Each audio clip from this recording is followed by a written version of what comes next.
right. Joshua here, 86 Boxing Podcast. We're back in this thing. I'm here again with Slaven from Boxing Haven. And you know how we do. Yeah. Give you boxing action, boxing talk, all that good stuff. All right. April 17th, this is gonna go down as a very busy boxing weekend. In actuality, there were like 4 major network cards that were going on. DAZN, ESPN, Fox, and Triller. I guess the verdict's still out on Triller, but they seem to have money to blow, and they seem to be getting some pretty top guys over there, at least in their first iterations of hosting boxing. And I think it's a very fun show just overall. But we're going to kick things off with DAZN for the biggest fight of the weekend, which was Demetrius Andrade taking on Liam Williams. And this was for the WBO Middleweight title. Slaven, I know that you are able to catch that. I want to get your immediate thoughts following what turned out to be a pretty decent fight, and it turned out to be a little bit more competitive in spots than I expected it. Yeah, definitely. I mean, it started quite, should I say, unexpectedly, because Andrade, it looked like he was trying to end it rather quickly, because in the first round he had Liam Williams hurt. Like I don't know how many seconds after the start, but it was, and then in the second, of course, he had him down, which was kind of a surprise to me. But anyway, I knew that Andrade, he can hit, of course, he has the power to do that. But Williams was, I thought just a little bit too tough to to be knocked down like that. But it can happen to everyone, I guess. Oh yes. I guess he didn't really expect such a strong start. Maybe, I don't know, from Andre, who is known for not always being so in a hurry. Maybe. Yeah. So, but I thought after the first 2 rounds, then Williams kind of had a comeback. He won the next 2, third and fourth, and then the next 4 were pretty much Andrade, dominating.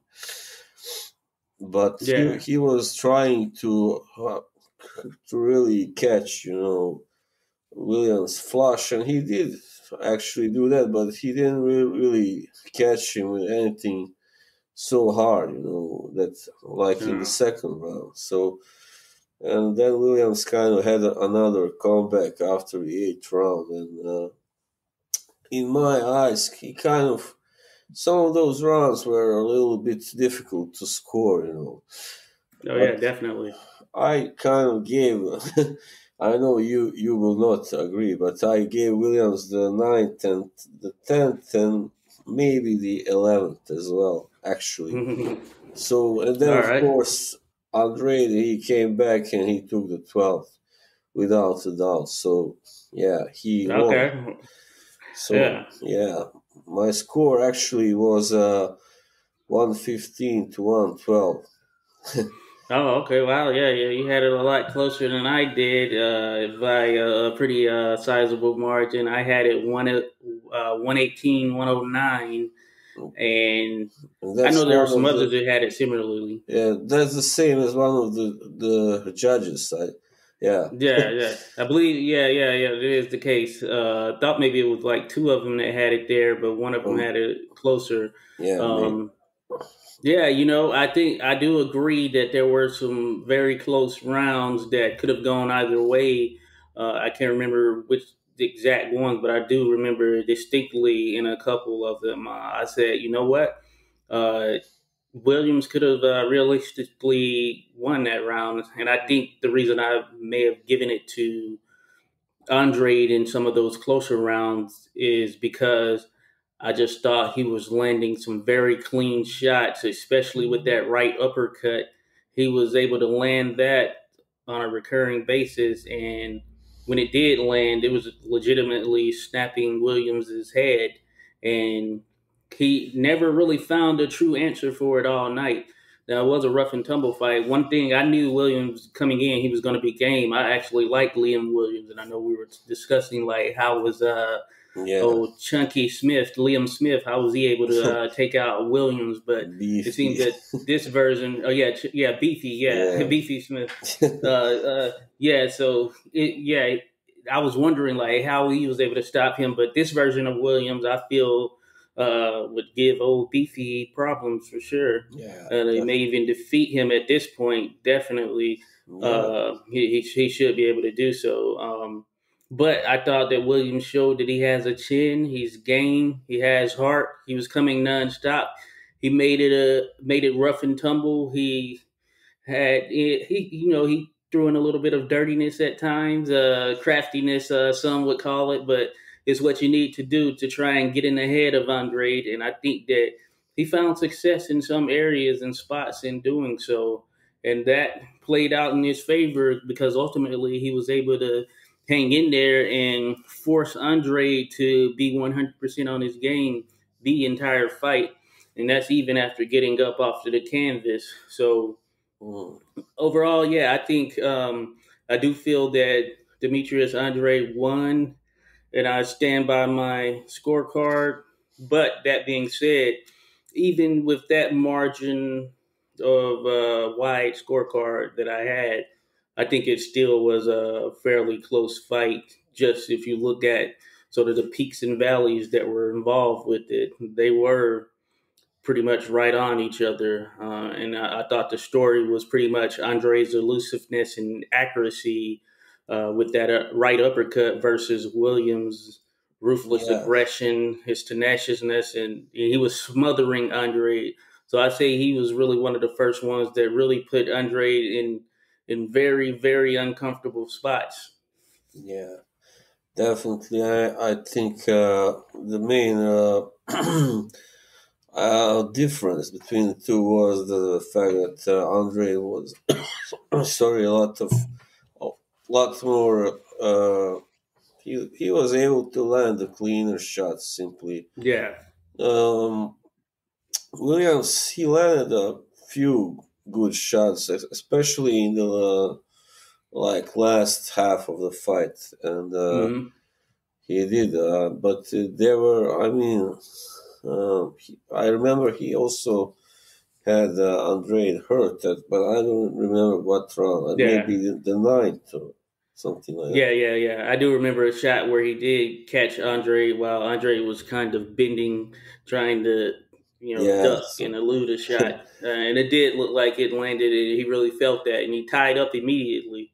Yeah, so that's true. But overall there, Williams wasn't able to really, get behind or penetrate that defense or enough, I guess, to be able to score a stoppage, Yeah.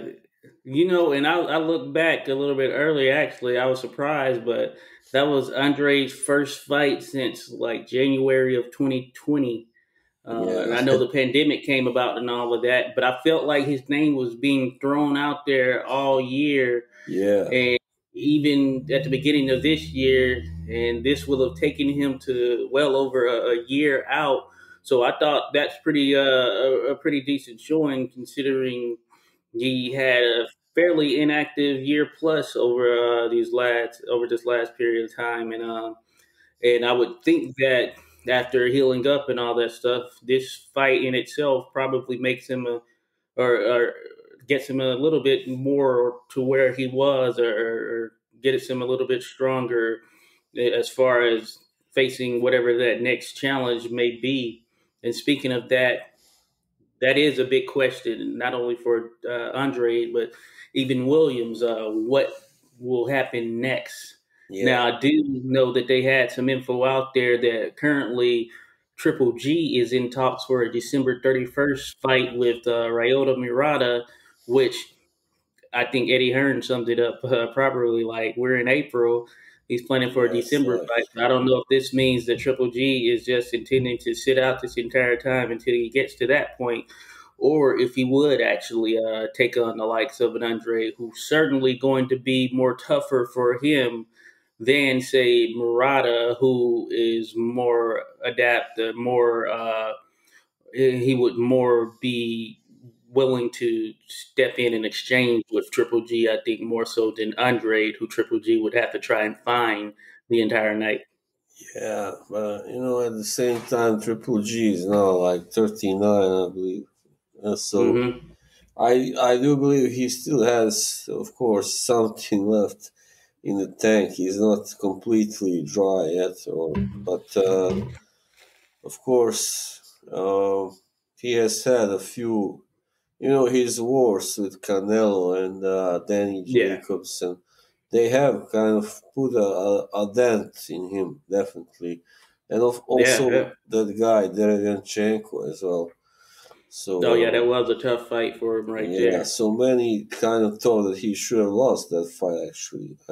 I haven't Mm-hmm. seen it yet. But Yeah, anyway, I did watch it, and yeah, many did think he lost it. I thought Triple G edged him slightly, but if I watch it again, I could feel differently because it was a very close fight, and both of them put a lot out. yeah, and Derevenchenko isn't that, actually, to my surprise.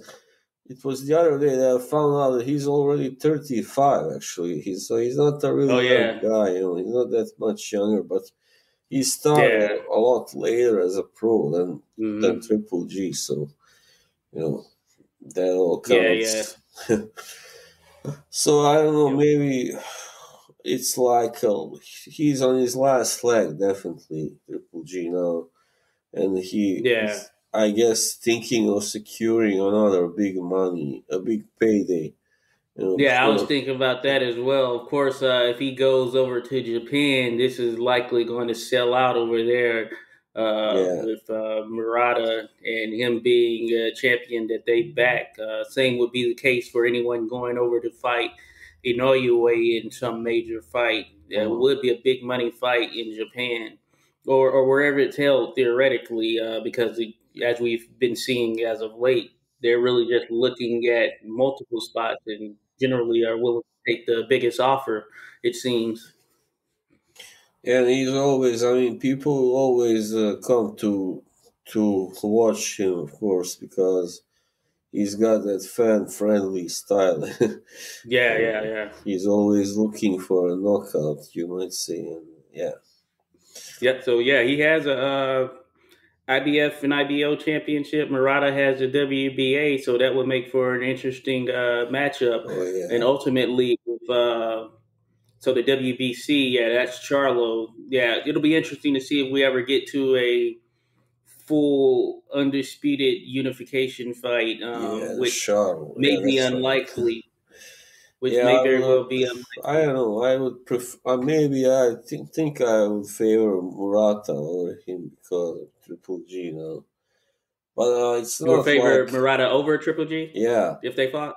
Okay. yeah. It's not like I would really. I'm saying, oh, Yeah, yeah, yeah. he's Without a gonna doubt. win for sure. No, Yeah, it's yeah, not.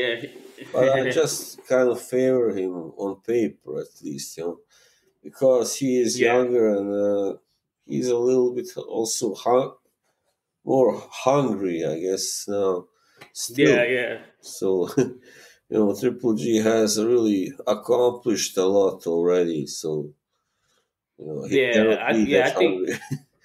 Yeah, yeah. I feel I understand. Yeah, favoring Murata for sure. And Triple G, his last fight, I can't remember the guy's last name. I know his first name was Maxim. I think he was Polish fighter, a Polish or Swiss fighter. But I think it was Polish. That could have been considered smoke and mirrors because he didn't really have any power to truly test Triple G. And yeah, Murata, for what it's worth, he is a pretty decent puncher, so I can understand him being favored. I slightly favor Triple G because I think Murata would find himself at some point exchanging, and I feel like Triple G probably still has a decent amount of pop left there in the tank. But of yeah. course, time will certainly tell, especially with him being a little bit more inactive by comparison to when he first stepped on that world stage, of course. Yeah, as they say, power is the last thing to go. So Yeah. of course, we have seen that before. So Yeah, definitely. You had seen some guys in the twilights of their career get some major upsets in there. yeah, that's right. Those you think would have been gone George or no longer Foreman, fighting. 1994. Good example. Perfect example right there. Perfect Yeah. example. Now, so yeah, with that, I think that I would love to see a Demetrius Andrade versus Jamal Charlo fight, Oh, yeah, that would and be a dynamite fight. I think that Eddie Hearn makes some good points as far as, if I recall correctly, and I would have to look this up to confirm. The first time around, they made an offer of like $7 million or something of that tune to face Charlo. That's what I heard or read somewhere. Who knows? But I feel like there's been a lot of chatter, especially with Jamal Charlo, in varying stages of him being a 160 pounder with various guys, whether that's Danny Jacobs, David Benavidez, Demetrius Andrade. But outside of Derevianchenko, in the last probably 3-4 years, that's really the only true fight that people Yeah, saw as being a real test for Jamal Charlo, and yeah, that makes it interesting to see if he'll actually face Demetrius Andrade, who is out there. And as Eddie put, he did look vulnerable. I think Charlo has some decent power for sure, and he's shown that he's a very good boxer. And his jab is a top tier, top level jab. So why wouldn't he take that fight? yeah, exactly. Why not? I don't know. Really, I was so surprised when he chose to fight. That small guy. What's his name? Brandon Adams or something. Brendan Adams, yeah, Yeah. yeah. When it was like, what the hell? Where did they find him? Like, why is he fighting this tiny guy? I mean, Now, to Brandon Adams' credit, I have seen Brandon Adams a number of times. I think he's a pretty good boxer. yeah, and he He's looks smaller. He strong. has a little mass, Yeah, he but looks pretty yeah, tough, strong for his size. That's true. Yeah, yeah. He is pretty. He's a very decent fighter, but he's definitely not the. Or he's shown that he hasn't been able to beat anyone at that yeah, what we consider exactly. elite level. Yeah, But he's up there in the mix as a contender for sure. yeah, definitely. Maybe a gatekeeper or whatever you call it. I don't know. Well, he just scored a upset over an up and coming fighter out of Ukraine or something of that nature. So hey, he's looking to probably get back in title contention. Whether or not that actually happens, though, is another story. Yeah, maybe. Yeah, it's always interesting to see guys. That are fighting. They are smaller but fighting in a higher weight. Then they kind Yeah, of look like they don't they don't belong. You know. yeah. Yeah. Yeah, I think the thing with him, he has a lot of muscles, a lot of mass. So Yeah. I think that's one of the drivers for him being Like around that weight. Montel Griffin, and Yeah, 175. Very short but very, very muscular. solidly built. Yeah, Yeah. yeah, definitely. But yeah, you're right in that regard. When Charlo faced him, he wasn't able to get Adams out of there, and Adams had been stopped before. So yeah, I think that it's kind of show improved time for Charlo because as of late, he had been chattering back and forth with David Benavidez, speaking about fighting him and all that stuff. And then after David Benavidez picked up a win in his last fight, Yeah. Charlo said that he's seemingly, to paraphrase, not interested in just looking to fight Yeah. Canelo, which is disappointing considering he was a main part of that back and forth with Benavidez. He was one of the main ones that sparked it.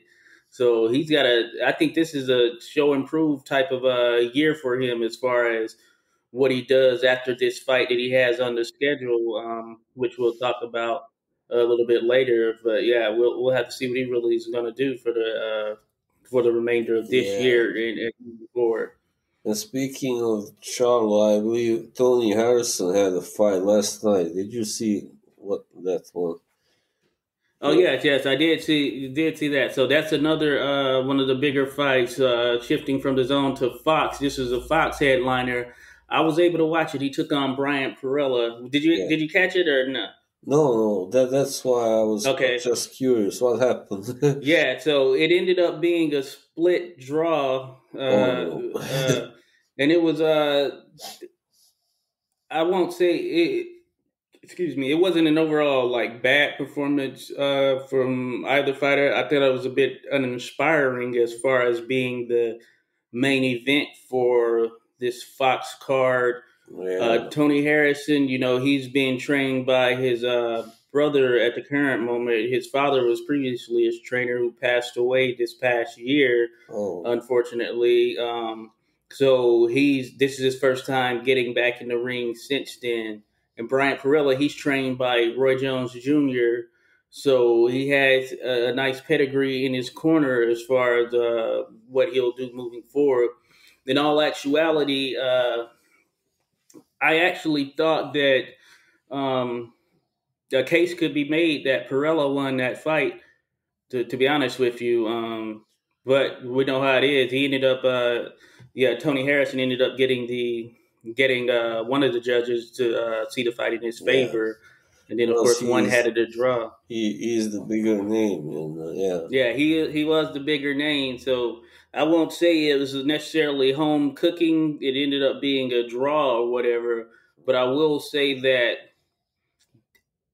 I don't know if it does much for Tony Harisson as far as him wanting to try and pick up a title again. It just seems that this fight just kind of left us in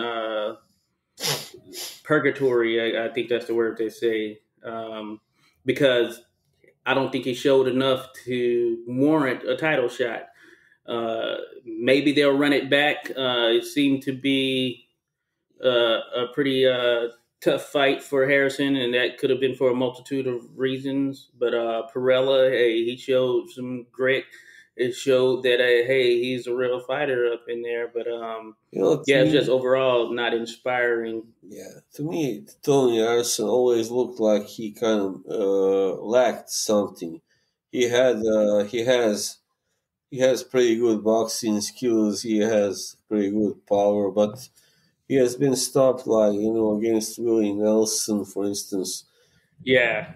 And I think some other guy, they both stopped him in the ninth round because he would kind of fade, in the later rounds, just simply, and he would get destroyed. Yeah. And I think in this fight, he actually he showed he didn't fade in a similar capacity to what he's done in some of his bigger fights. He actually started out slow, and he came on in the mid to later rounds a little bit, and he kind of just stayed on par with Perella. But for him to be viewed as an equal to the likes of Jermell Charlo, Jarrett Hurd, etc. Yeah. Well, even though we haven't seen Hurd in a while, but some of the others at 154 to still be viewed in that light, I think that he will have needed to really do better, defeat, maybe in impressive fashion, Bryant Perella, and he was unable to do so. So I think it just leaves a lot of question marks. Okay. Thanks. Yeah. That's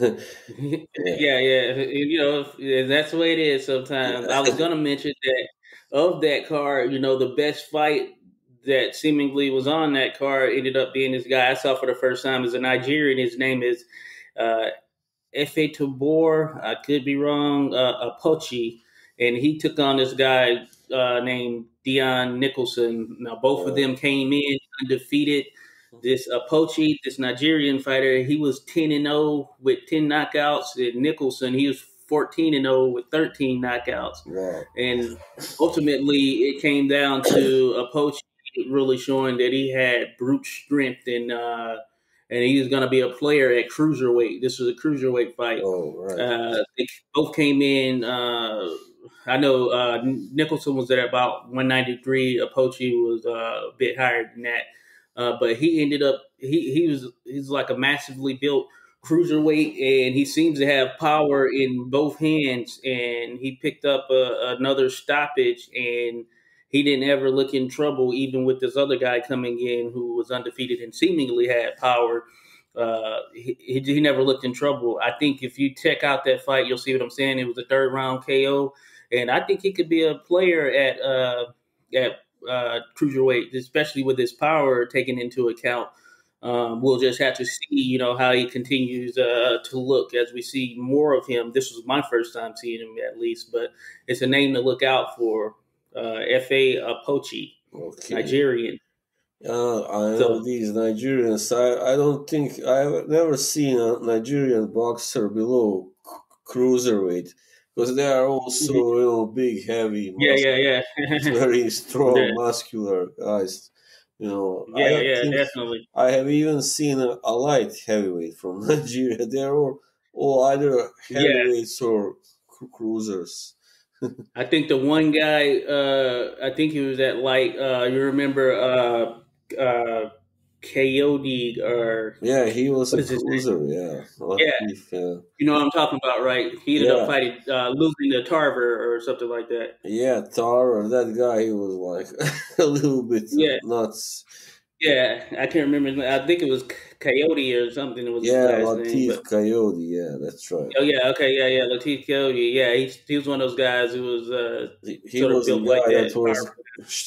He was blaming actually the network. He said, "Let's go to HBO. Let's go to HBO." Stuff. It's just because it's showtime, and it's. Latif, yeah, he's funny. Yeah, he had a little run there. But you're right. So this should be things should be looking up for Pochi. I'd be interested in seeing him again. So I think that was probably the highlight of that Fox card for sure. Yeah. Oh, the aliens are coming. I got a lot of light here because. I see it. It's a reflection from a door.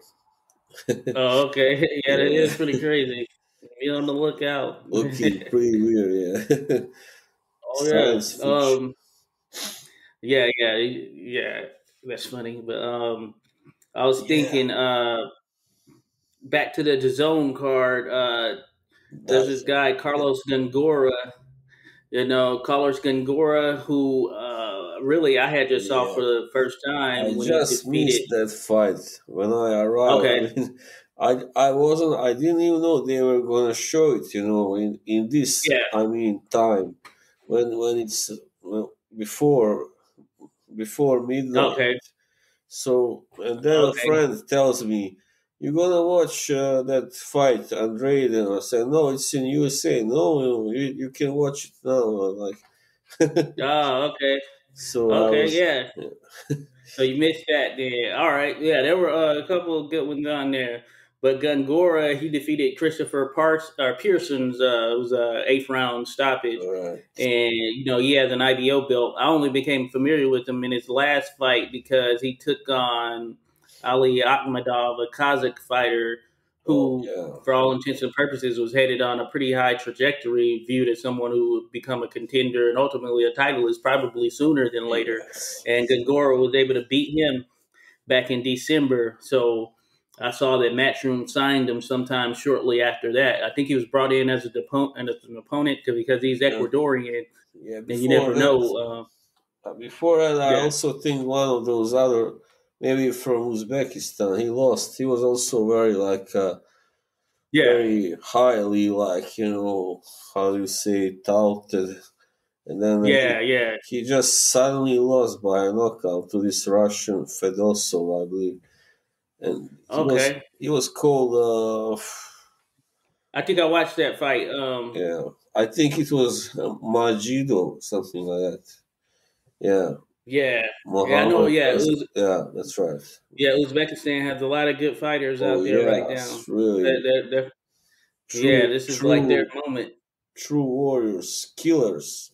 Yeah, without a doubt. So that kind of helped Gongora get on the map, getting that win, and he looked good against Pearson's and really messed up his eye. Pearson's eye was super swollen. It may have, I don't know what it could have. Something could have been broken or whatever. But he was really getting tagged up by Gongora, who seems to be a pretty solid super middleweight, and he could make things interesting. He can box, he can punch, seemingly, so he could make things interesting at 168. I don't know if he has the name.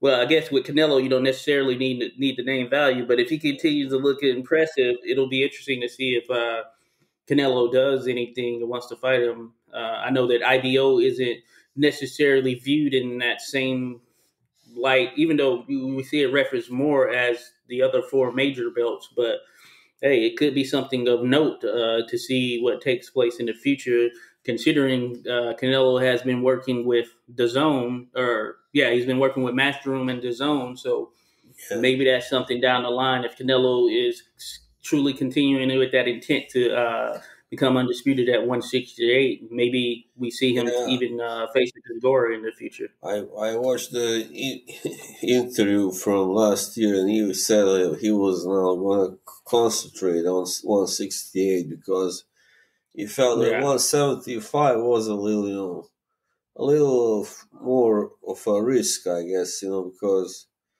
those are bigger guys. They hit harder, that kind of stuff. Yeah. So he would definitely have to go through some major firepower to get a belt at 175. Yeah, I mean, even Bivol, he can punch a decent bit. Even though he may not be known as a sort of a power guy, Bivol actually can put together punches well, and he has a decent number of knockouts.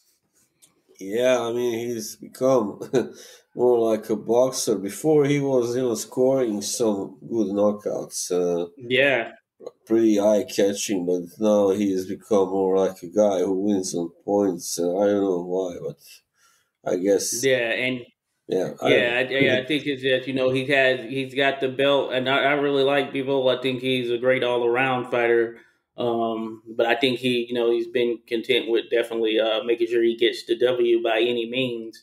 Yeah. And his name is seemingly the one that's thrown around most. It's as far as who Canelo may ultimately face at 175.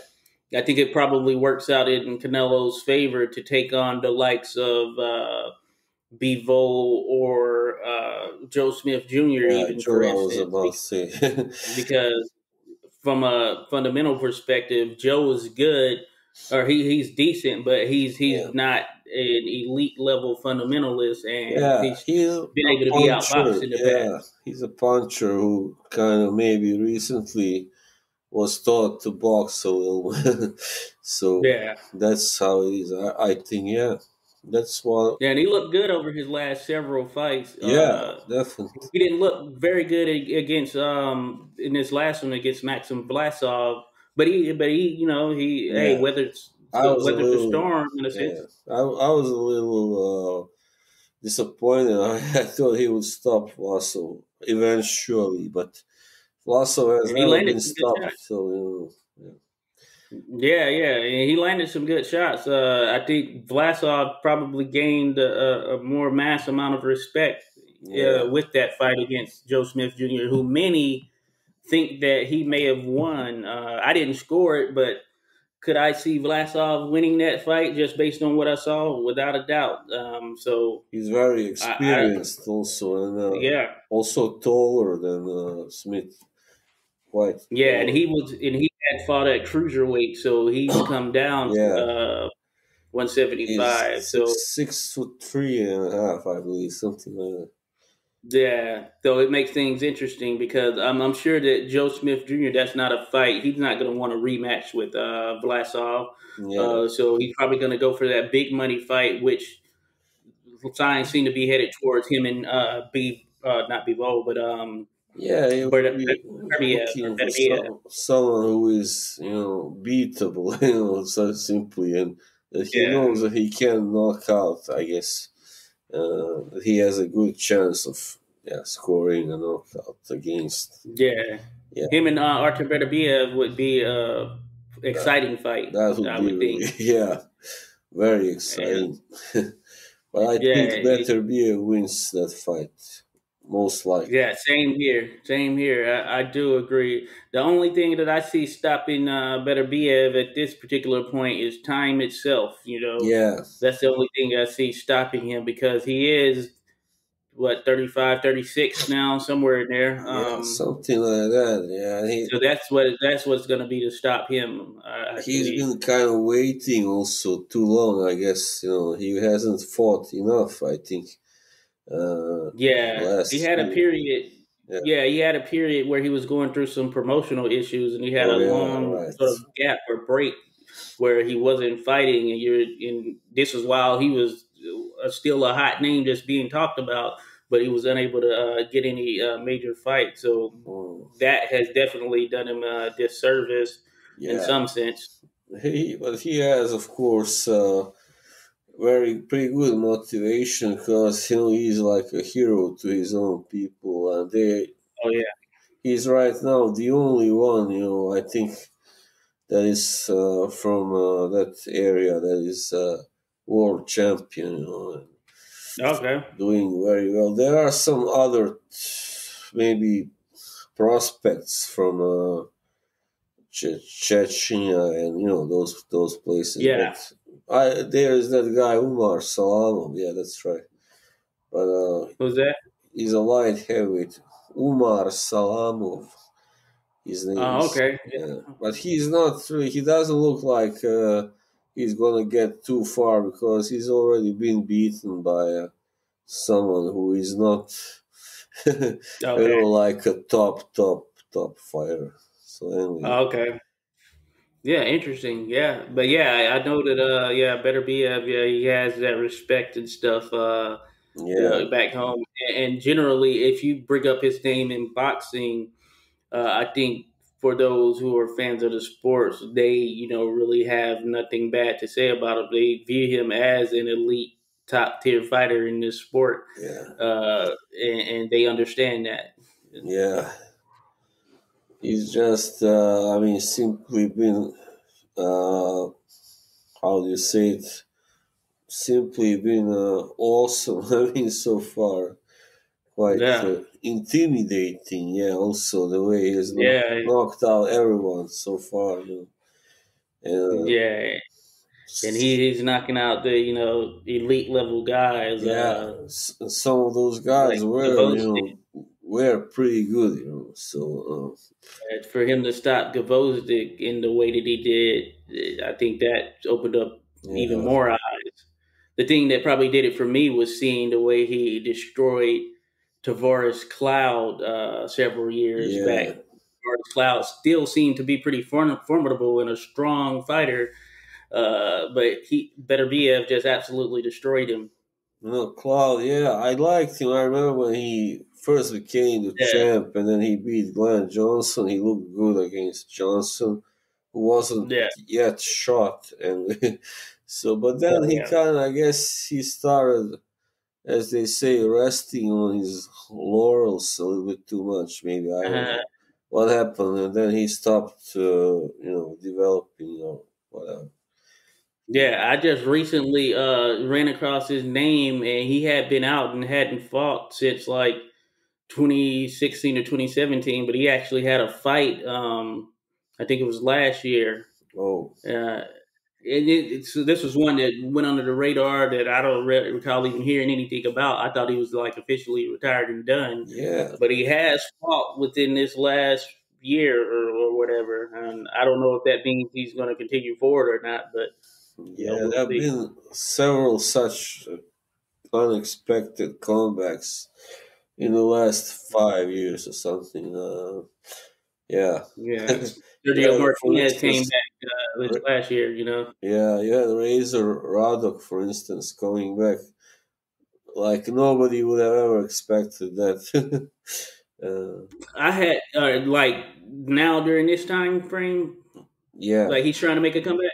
No, he already did it in Oh, 2015. Yeah, oh, okay, 2015. yeah, I didn't even know that. But he only had, I think, he won two fights, was it, and then lost the third, and then he retired. Yeah, that's right. Okay, I was surprised because I think it was probably earlier this year, or it was last year. I saw him hitting the bag in a video where it kind of alluded to him trying to show that he was still in the gym and still active right around the time the Tyson Jones pay per view stuff was at its Oh height. yeah, So that's why I was thinking, did he try to make another comeback of some sort, or is he trying to make one now? Which wouldn't at all be surprising considering what is going on as far as the world of exhibition, etc. right yeah. now. That's the thing. Yeah, yeah. Maybe it's gonna be an exhibition. Yeah, there have been But yeah, such. Yeah, yeah, I didn't think he looked good hitting the bag. He looked like of an course. older guy who shouldn't be trying to box anyone. But he was just hitting the bag. But you can't stop anyone. And speaking of that, of course, there was talk of Tyson doing an exhibition with Holyfield, and Oh that ended yeah. up kind of coming out the table. But what I've seen in recent days actually is that Holyfield's intending to take on Kevin McBride in, Oh I don't know if it's an exhibition or an actual match, yeah. but That's I know we right. discussed this before. I just Yeah. don't see Holyfield competitively as the exhibition type. I think he's gonna go hard regardless because that's just been his nature his entire career. McBride is like a punching bag. I think, especially by now. I mean, he was never Yeah, that hard to hit anyway. And yeah, yeah. I did see something about it on YouTube, but I thought it was something old, But then I No, forgot. I think Yeah, that yeah, I think actually, it's legit. yeah, I forgot that it wasn't Holyfield that fought McBride. It was Tyson that fought him Yeah. before. Yeah, so Yeah, I think it's legit. Excuse me. I think they're trying to actually put it on Triller, uh, and yeah, I don't know what stage it's in right now, but I do know that I've been seeing things in the last several over the last several days that would that be have kind made of me think that it's something that yeah. is actually going to happen. Hmm. Which is interesting, and I think what is sparking this even more so is the fact that the Tyson Jones Triller event did 2 million pay per view buys, yeah, and that's a major number. That was the biggest since I guess Mayweather McGregor. That was the biggest pay per view sort of peak since Yeah, Mayweather McGregor, which was in 2017, and Tyson did this in 2020, having not fought since 2005 or whatever. yeah, Um, that's right. Yeah, And I think it had some of these older fighters coming out and thinking, you know what? Hey, maybe I can come back and cash in on this wave. Even though we know that yeah, Tyson, of course, is one of the most popular boxers ever, yeah. I and mean, of not every course. fighter reaches that level of sort of fandom. Yeah, of course. Everybody then wants to have his piece of the pie, and why Yeah, not me? I was the IBO, the WBO cruiserweight champion, like one of how many? Nobody kind of remembers yeah, who was the WBO cruiserweight champion in yeah. 98. Yeah, So, and yeah, you're right. And actually, and I like the formula that Tyson had with the with when he took on Jones in that exhibition. If that's sort of his formula moving forward, I don't see any problem with it because I thought that he understood and understands now, what his limitations are, yeah, and he kind of played into it the proper way. It's just some of these other guys that are kind of coming out of the woodworks now. I just don't really know yeah. as far as their overall intention and how Pretty that would soon. go. Pretty soon we're gonna have like Roberto Duran and Sugar Ray Leonard exhibition, and Yeah, yeah, then which is Roberto would like get his revenge. He would like land a low blow or something. yeah, that's funny. Yeah, yeah, that would be interesting. Yeah. Also on this same subject, I also saw that another one of these type of fights that have been picking up at least some talk is James Toney versus Shannon Briggs, which I just don't think it's a good idea for James Toney, who's a great fighter. Pretty much probably one of the all time greats in that middleweight type area, depending on where you rate him. He's now the donut eating champion, I guess. Yeah, but James Toney clearly should not be fighting or taking any shots to the head. You can see that he's changed his speech pattern and all of that stuff has changed over the years. And that's the last thing that he needs to be doing at this point. Even though Shannon Briggs is older, he's definitely in a better condition than James Toney is at this particular he's older, actually. He's a little bit younger, I think. Yeah. No, I don't mean older as in older than Toney. I mean, he's an older. What I meant was, he's an older fighter as well. That's right, Briggs is viewed as one of those older guys that is out there. But he still has the punch. That's what you meant. Yeah, he's still active. I know he's working with other fighters, and he's still in like top level condition. Yeah, Tony hasn't been like in top shape. The last time I saw him. Yeah, Tony hasn't probably been in shape since the late '90s or something like that. That's right. If you really look at it, because I think more of his move up had to do with him not being able to put off that weight to get back down to some of those lower levels, as opposed to him just doing it. I remember when he was interviewed about that, and then he was like, "Oh yeah, now I can eat more stuff." He started naming all the stuff that he can eat now, like donuts and burgers and I don't know. Definitely.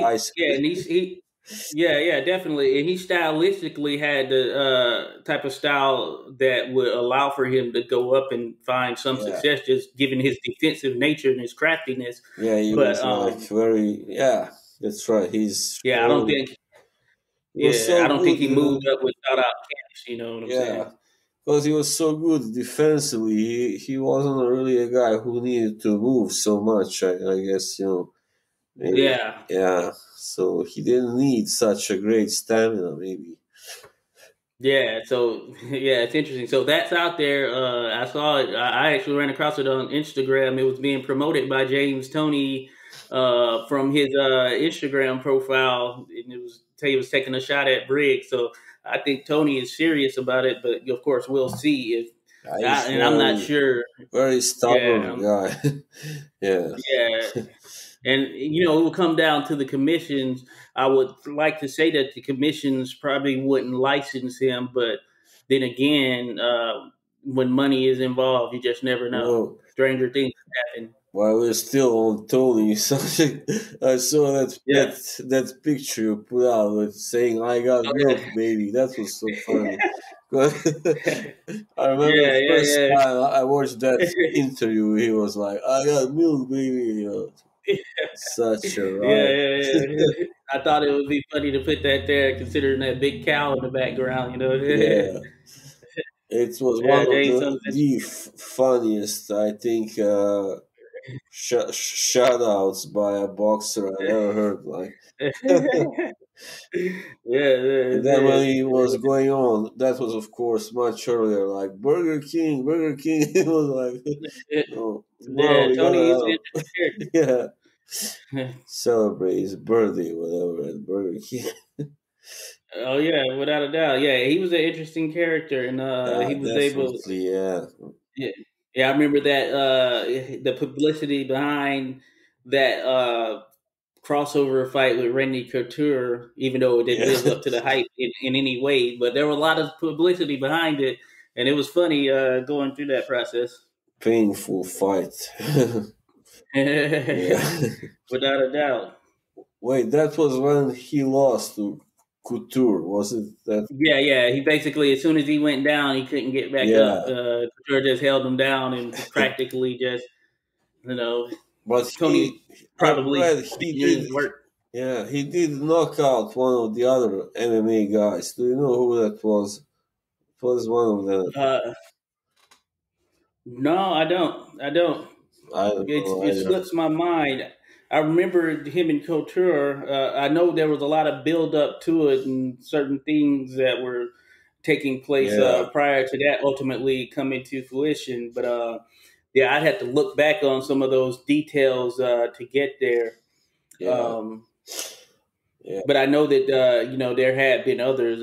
Ray Mercer, some yeah. years That's prior right. to that, had fought Tim Silva, this former UFC heavyweight champion, and Yeah, and knocked him out with that a guy hard from punch. South Africa, Botha, Francis Botha. Oh, Francis Botha. Yeah, So he crossed over to MMA. yeah. He actually I had didn't a know that. couple of wins actually there. Oh yeah, I didn't Yeah. know that.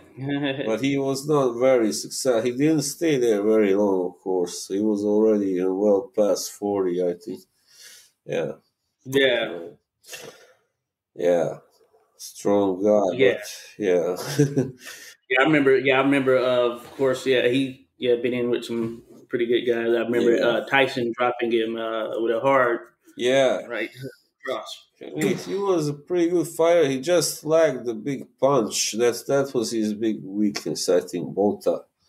So Yeah, I'm gonna look him up because I feel like he fought not too long ago at a time period when you expect that he wouldn't be back in the ring. yeah, Oh, so it's 2014. So I guess it's 2014 when he last was in the ring. Okay, in the yeah, boxing ring. yeah. But yeah, hopefully. He's been very active for a long time. Yeah, All right. Yeah, interesting stuff. yeah, Um, there was this fighter from Azerbaijan who fought on that DAZN card yesterday as well, who is a heavyweight, he's 34 years old. His name is Muhammad Muhammad well, Rasul, yeah. but I think they shortened it to Yeah, Muhammad. that's the guy. That's the one I was Actually, talking. Yeah, about. He's so I didn't know he was from Azerbaijan, but anyway, yeah, yeah, I know that.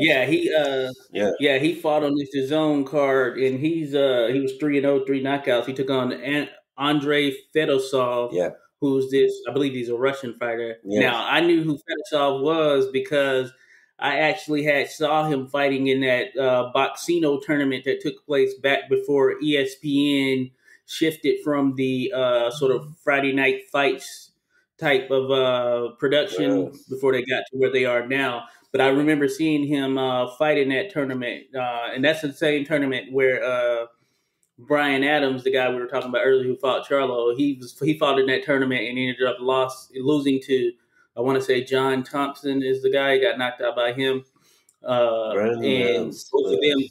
Yeah, Brandon Adams. He's the guy that Jamal Charlo fought. Yeah, yeah, We were yeah. talking about earlier. Who's a sort of smaller, Small kind of heavy or middleweight in height and all that stuff. small But he fought piece in of that as well. granite. Yeah, definitely. Yeah, But yeah, he fought in the middleweight version of that Boxino tournament. I think it was middleweight or 154. But Fedosov was in the heavyweight version. I think he won it. So I was familiar with him from that, but he had been out since like 2018 prior to taking on Majidov.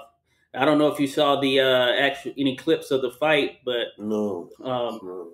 but actually, it didn't take long. Majidov, he has a very solid and strong jab, and I thought that would have been problematic for Fedosov if the fight would have gone on more. But Fedosov caught him with a crazy right cross. I think it was a right cross, and it landed flush on Yeah, right. Majidov's chin, and he went down. And the way he went down, his ankle rolled and bent in a way that Oh yeah, it seemingly popped, and it went kind of limp a little bit for a split second there. Then he got up, and he couldn't put weight on it, and Fedosov hit him again, and he was holding his knee. He just couldn't put weight on it. And then the replays ultimately showed, yeah, it kind of got twisted in a way where it looked like his ankle, in some regards or some way, kind of just like popped out, or yeah. the socket Wow. right there popped a little bit. And he's 34, so he was looking to kind of just continue on that trajectory because when you're 34 and and you're only 3 fights in, and you turn pro late because he was a great amateur and all of that stuff. Yeah. I think he was really trying to traject towards the top, but I imagine it'll take a good period of time to heal that type of injury, because I feel like you could see where the bone had popped out of its socket there. Yeah, it was very unlucky. I did read about it actually. One of my friends, he posted something about it. But yeah, yeah, that's true. It's not easy now to just continue, and yeah, at that age, it's gonna take some time before he can really, Yeah, get somewhere. It's not. Maybe he will not. But yeah, it'd be different if he was 24, but yeah, he's that's already right. 34, and injury like that, he had to go out on the stretcher. He didn't want to, but Mm. yeah, but he had no choice, because you could just see that his stuff was messed up. So it'll be interesting to see I was what just comes about, and if yeah. he can actually come back, like you said, from something like this. Yeah, so I just want to bring up one guy who is from Croatia, Okay, another heavyweight, but he was going well for a while. He also beat Kevin Johnson, for instance, but Kingpin. he stopped him actually in the eighth round. Oh, which a lot of people hadn't been able to do, Yeah, interestingly enough. exactly. So this guy is called Petar Milas. So he's I'm from yeah. gonna look him up. So, but he had been pretty. He hasn't been active for quite a long time, actually. But now I heard from someone who is from Croatia that he is signed with Frank Warren. So that's a pretty good news. So Oh now, yeah. hopefully, he will be getting some fights. Oh, I see what you're saying. Yeah, I was looking at Kingpin's record. I don't know if I ever saw this fight, because I only last remembered Kevin Johnson when he fought what's the name? What is his name? Not Walk. Hergovich. Yeah, Hergovich. Yeah, you're on it. Yeah, Hergovich. Yeah, that's when I last kind of heard of Kevin Johnson's name out there. So yeah, I don't think I saw this fight, but yeah, this guy looks like he was 10-0 at the time coming in, and he was able to stop him. Like I said, yeah, that's pretty yeah. crazy. So he's pretty solid so far. He has defeated a couple of other kind of decent fighters also, but so as I said, I don't know when was his last fight, 2019 maybe or Looks so. like 2019. He hasn't fought since October of 2019. So he's pretty much a year and a half out for the most part, Yeah, so now bordering he's gonna on. have to have a Yeah, little longer road back to yeah. yeah, he's only 25, and Yeah, yeah, I imagine he wants to be active. I wonder why he isn't active, because yeah, yeah, but you know who he signed with? yeah, that's right. So he's got pretty good size for a heavyweight. I mean now he's almost 6'5", so he seems Do like you recall who he's signed with? Frank Warren. Oh, Frank Warren. Okay, okay. He's Yeah, that's now interesting, because I know Frank Warren has had some cards. Especially, it seemed like it would have been good to get him on like one of those Daniel DeBoy versus anyone cards, yeah, especially the exactly. Joe Joyce one. It seems like Frank Warren Yeah, has been pushing heavyweights. So. and the boy he is actually now gonna fight. Wait, who? There was one guy. Let's see. I can't remember. I know this guy was not. He's not on the boys level, but I guess Oh, I see. yeah. Benu, Bogdan Benu. I think Ejagba fought him, Who? or maybe not. No, Pulev fought him actually. Oh yeah, Bogdan that's Romanian. Benu. Yeah, Dinu. Yeah, that's right. Benu. Yeah, not Ejagba, but yeah, I And remember that Pulev fight. yeah, Yeah, so Pulev was able to stop him, if I'm not mistaken. I mean, Dino is not, completely garbage, but I don't think he can beat the boys. So You know. Yeah, same here. You know what? I think it's not a bad. It's not a bad comeback fight coming off of that loss to Joyce. I think that's pretty good. I'm sure they certainly could have found some lower tier heavyweights. Dinu is not a world beater or anything, but Yeah, that's true. he's solid sort of like Very big guy. C plus B Yeah. level guy. Yeah. You know. Yeah. Or wait, was it him that was? Oh no, maybe not. Maybe it was the other Romanian who was 6'7". You know, that guy Soianu. He's called Yeah, Razvan. he's 6'5". Yeah. Dinu Yeah, is six Dino is. five. But I know that Dino was knocked out by Pule. Was he not? Yeah. And he also got knocked out by Jarrell Miller. So I knew I had saw Yeah. both fights where he lost. Jarrell Miller did beat him as well. Yeah. Um, So that. yeah. I think that's formidable as far as Dubois in what will be his sort of comeback fight. And yeah, trying to Yeah. probably So build that confidence back or whatever. June And it'll be interesting 5th. to see how he looks. Yeah. So it's on June the 5th. Yeah. Gonna Okay, be cool. happening. I want to check that out. Then I wonder if it'll probably be BT Sports or something like that. I guess. Um, but yeah, that should be interesting. Yeah. No, I think yeah, Du Bois still has potential. He's young enough that as long as he has the confidence to not let this loss break him, and the fact that he's hopping back in, this quickly after what I'm sure was a pretty tough eye injury shows that hey, he still has something in there. So it'll be interesting. It was. I mean, it was a very well. The way he lost was a little bit. You might say unlucky, because Yeah, he was being the better guy. I would yeah, say most of the fight, and landing some really good shots, but the guy he yeah. was fighting was just, you know, uh, a monster. Yeah.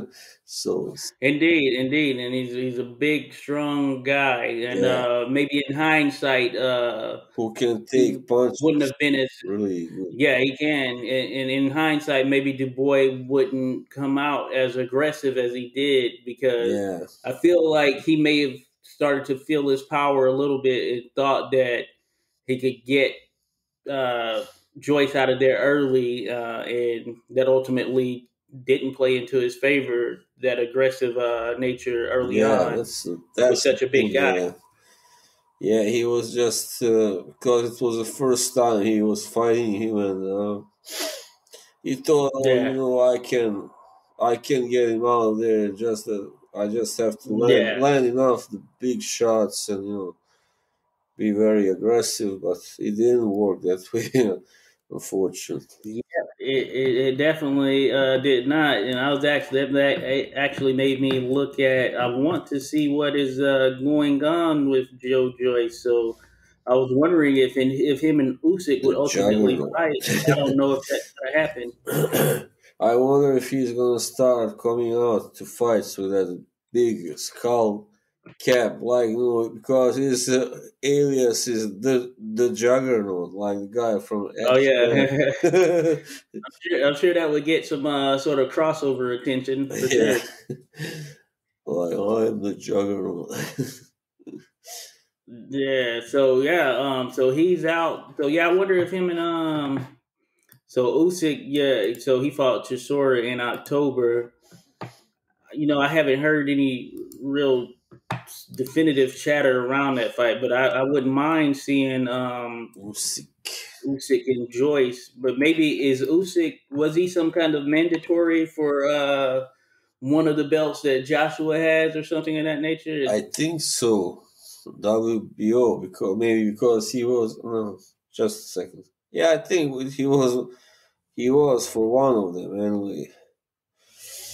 I'm not sure. Yeah. Yeah, because I was wondering, because immediately after both Usyk and Joyce fought, you know their names came up respectively between the two, and Yeah, But yeah, nothing seems to have happened since then, of course. But it'll be interesting to see what happens as far as the next fight for both of those guys, because with Usyk having fought in October of last year and Joyce in November, it seemed like the stars pretty much were aligned for them to take each other on in a rematch of, I guess, the World Series of Boxing. Yeah, that's right. I'm just but it is an interesting thing. Yeah. Well, me first, there's a pretty good, there are some good fights, I guess. That's the first really good card from now. Because you have Harisson Lara fighting. Yeah. Well, I did see that he was coming back to take on someone. Thomas Lamana. Someone like. Oh, Lamana. Okay, yeah, I know Lamana. Yeah, it should be an interesting fight. I favor Lara for sure, but should be an interesting fight. Yeah, and then Andy Ruiz, Chris Ariola, which is of course a total waste of time. But anyway. Yeah, and that's one that I don't get the angle with them putting this on pay-per-view. Probably the best fight on that is they have I forget who the undercard fight is, but there's one fight I saw that's on the undercard that is legitimate. I just can't recall who it is exactly, but the fact that that's on pay-per-view, I think does it a disservice for Andy Ruiz in trying to bounce back from what was a lackluster performance in defense of his titles after such a dramatic, sort of star-provoking win. And I don't know what the strategy is behind that. Maybe that's all that could be done to get Ruiz the type of purse he wanted, because I'm sure that Areola at this point, you can pretty much get him for, probably a lower amount by comparison, since he's pretty much a foot out of the door in terms of competitiveness at the elite level. But I don't know what the angle is or strategy is as far as Andrew Ruiz with this one, and I don't suspect it would do too good at do too good as far as buys. Ariola must be like 38 or something, I believe, 37, 38. So. Yeah, and well past his sort of formidable years. Yeah, so he's actually, as a boxer, he's more like 45. You might. Yeah. And that's even when he was sort of in what could be considered his prime. He wasn't necessarily in the best of shape during those times. I was surprised that Ruiz was going to take him on, but even more so surprised that it's a pay-per-view. Yeah, that's simply not good, not right. I've seen Ruiz, seen some footage of him working out, so he looked in a little better shape anyway than the last time we saw him. So it looks like he's really making a good effort. You got Eddie Reynoso. I think that definitely probably being around that whole Canelo camp, I would think that it does him a service as far as at least seeing, how someone like Canelo operates. Whether he takes that on and continues to kind of build upon that himself is another thing. But without a doubt, Canelo's not one that we've seen we could sell short as far as his commitment to all of the sort of back end stuff prior to stepping into a fight. I've never seen him step into a fight in anything less than top condition, especially now that he's hit sort of like his prime for sure. Maybe it could be argued early on when he was like welterweight or whatnot, but he's really on his game now. So I would hope that being around him right now in this setting, this time frame, would be of benefit to Ruiz as far as seeing how he should carry himself as a champion, especially now that he could have squandered away, one of his only chances at, getting another one of these titles, And he had 3 of them. Yeah, that's right. He had 3 of them, 3 of the major titles. Just think about that, How Yeah. could you not dedicate yourself for that rematch, Yeah, it's not something you want to waste away, Mm-hmm. Yeah, that's right. Mm. All right. Yeah, I think we can probably end this piece right here, and then we can come back at a later time to tackle some of the other pieces. So it was great going over this version of what has taken place over this weekend, and until next time, of course, Slaven, we will link up again. Yeah, sure, of course. All right, so be sure all of you listeners go out there. Facebook, it's Boxing Haven. Go join the Boxing Haven if you're a boxing fan. It is, and I know that Facebook has switched up the rules, so I think anyone can join in some capacity now with All this new change or whatever. But Boxing Haven on Facebook, it is there, so be sure to check that out. And of course, if you check out 86 Boxing, you will see that we recommend Boxing Haven. So until then, excuse me, everyone. Definitely enjoy your week.